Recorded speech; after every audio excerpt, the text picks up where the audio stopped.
मगध महिला में जितनी भी लड़कियों को जो भी समस्या वो वर्तमान में जूझ रही थी, तो मैंने 22 से 25 मैंने रेगुलर काम किया अपने बहनों के लिए, तो उन्हें अच्छे से पता है ना कि हमारे लिए बेस्ट उम्मीदवार कौन हो सकता है। नमस्कार, मैं प्रेम, आप देख रहे हैं MK news India. Patna university का छात्र चुनाव हो रहा है। ऐसे में तमाम जो अपने दल के जो हैं, चाहे वो JDU हो, RJD हो, तमाम जो लोग हैं वो अपना अपना जो है कुनबा को मजबूत करने के लिए सारे यूनिवर्सिटी और कॉलेज जो है वो एक कर रहे हैं। हमारे साथ RJD की तरफ से जो उम्मीदवार हैं प्रियंका कुमारी हैं, अभी पटना वुमेंस कॉलेज के पास हैं, और इनका क्या क्या मोटो रहा है कि उस मोटो से हम जो छात्रों को समझा सकते हैं, उससे जो हमें वोट मिलेगी और हम जो प्रेसिडेंट चुनाव के लिए जो लड़े हैं वो विनर बन सकते हैं। पहले ये बताइए कि आप तो उतर चुके हैं पटना यूनिवर्सिटी छात्र चुनाव में वाइस प्रेसिडेंट के लिए, एक छोटा पद प्रेसिडेंट के लिए, एक छोटा नहीं बहुत बड़ा होता है, छात्र के लिए बहुत बड़ा होता है। तो क्या लगता है कि आपको जो जितनी कठिनाइयाँ और जितने लोग उतरे हैं, आप उनमें से आप अलग कैसे दिख रहे हैं? देखिए, फर्स्टली मैं बता दूं कि मेरा नाम प्रियंका है। मैं मगध महिला कॉलेज की पूर्व काउंसलर रह चुकी हूँ और इस बार मैं छात्र राजद की तरफ से अध्यक्ष पद की उम्मीदवार हूँ।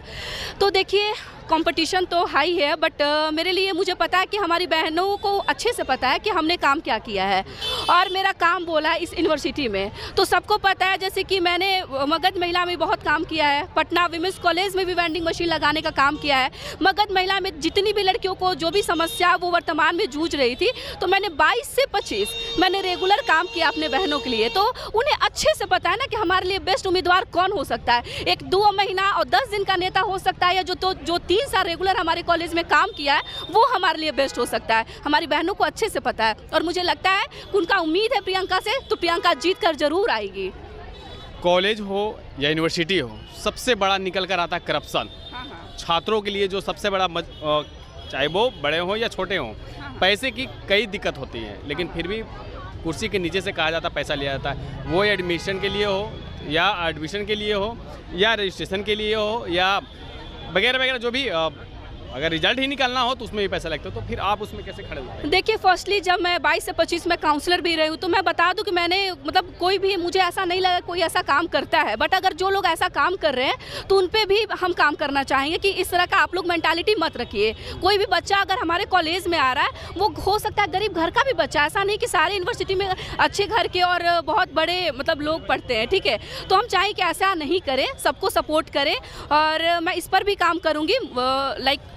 तो मुझे पता है बॉयजों को कैसे कन्विंस कीजिएगा? बॉयज़ को क्या, बॉयज़ को कन्विंस करना क्या है, मैंने काम किया, मेरा काम बोला है भाई, तो बॉयज़ लोग को भी अच्छे से पता है कि प्रियंका ने क्या काम किया है, ठीक है।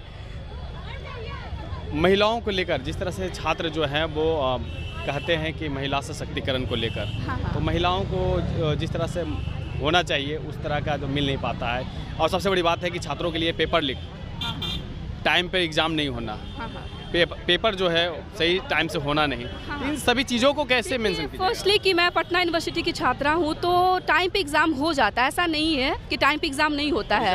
हाँ, रिजल्ट थोड़ा टाइम पे नहीं आता है, तो मैं उस मुद्दों पे काम करना चाहूँगी और मुझे लगता है कि मैं अगर अध्यक्ष पद पे आती हूँ तो मैं इन सभी मुद्दों को ध्यान में रखूँगी और काम करूँगी। ये पेपर लीक का जो मामला आता है, जो किसका क्या है? पेपर लीक का ऐसा कुछ नहीं है। नहीं होता नहीं है कि घर पे ले जाके एग्जाम दे रहे हैं तो मोबाइल से निकाल रहे हैं। यूनिवर्सिटी में ऐसा कुछ नहीं होता, ये गलत अफवाह है, इस सब चीज़ को रोकिए। ये पेपर लीक ये सब दूसरे चीज़ों में एग्जाम में होता है, पर हमारे पटना यूनिवर्सिटी में ऐसा कुछ नहीं होता है। क्या बदलाव करने जा रही है प्रियंका जी? देखिए, बदलाव लाएंगे, जैसे ही हम बनते हैं तो हमने बहुत कुछ सोचा अपनी बहनों के लिए, लाइक गर्ल सेफ्टी को लेकर भी हम लोग इस पे काम करेंगे। और एक चीज़ सबसे बड़ा अगर हम मुद्दों पे काम करेंगे वो एम्बुलेंस की व्यवस्था। इतने बड़े कॉलेज है, इतना बड़ा नाम है हमारे कॉलेज का, फिर भी एक एम्बुलेंस का व्यवस्था नहीं है। जब हमारी बहनें रात में बीमार पड़ती, चाहे किसी भी टाइम में, तो उन्हें मेडिकल सुविधाएं नहीं मिलती है। तो मैं पहले मेडिकल सुविधाओं पे काम करना चाहूँगी और मैं कोशिश करूँगी कि एक मेडिकल चाहे शॉप हो, एक छोटा सा शॉप हमारे कॉलेज में भी हो, ताकि लड़कियों को सुविधा मिले, बाहर जाना नहीं पड़े, और एक एम्बुलेंस हो प्रॉपर, जब लड़कियाँ बीमार पड़े तो वो एम्बुलेंस से ही जाए। हाँ, छात्र और प्रोफेसर के बीच में जो कांटेक्ट होता है, मैं प्रोफेसर जैसे लाइक टीचर्स का कमी होता है, अभी प्रोफेसर का कमी है, मैं उन चीज़ों पे भी काम करूंगी, क्योंकि बहुत सारे डिपार्टमेंट अभी टीचर्स का भाव में अच्छे से चल नहीं पा रहे हैं, तो मैं उन चीज़ों पे भी काम करूंगी। चलिए, धन्यवाद। तो ये हमारे साथ प्रेसिडेंट के उम्मीदवार हैं प्रियंका कुमारी। उन्होंने साफ तौर पे कहा कि हम कई मुद्दों पे काम करेगा, और क्या क्या मुद्दे थे आपने सुना, लेकिन सबसे बड़ी बात है कि जो राजनीति में जो एंट्री होते हैं वो छात्र चुनाव से ही होते हैं, कि चाहे कोई भी हो, नीतीश कुमार हो, लालू प्रसाद यादव, तमाम जो बिहार के नेता है वो छात्र चुनाव से ही आगे बढ़े हैं। अब देखना होगा कि किस तरह से 29 तारीख के जो होने वाले चुनाव हैं कैसे परिणाम लाते हैं। फिलहाल इसका और इतना ही, देखते रहेंगे इंडिया। धन्यवाद। अगर आप बीमारियों से परेशान हैं, जैसे गैस्ट्रिक, डायबिटीज, बवासीर, प्रदर, श्वेत प्रदर, लिकोरिया, गठिया रोग एवं शारीरिक कमजोरी, मानसिक तनाव से परेशान हैं, तो चले आइए डाबर इंडिया परिवार छातापुर में, जहां होगा आपका निःशुल्क परामर्श एवं जांच। हनुमान मंदिर के पीछे मस्जिद के बगल में महाश्रमण इंटरप्राइजेस हीरालाल जैन जी के मकान में। रोगी देखने का समय है प्रत्येक सप्ताह, दिन शनिवार, समय 10 बजे दिन से 5 बजे शाम तक। अधिक जानकारी के लिए संपर्क करें 8406809123।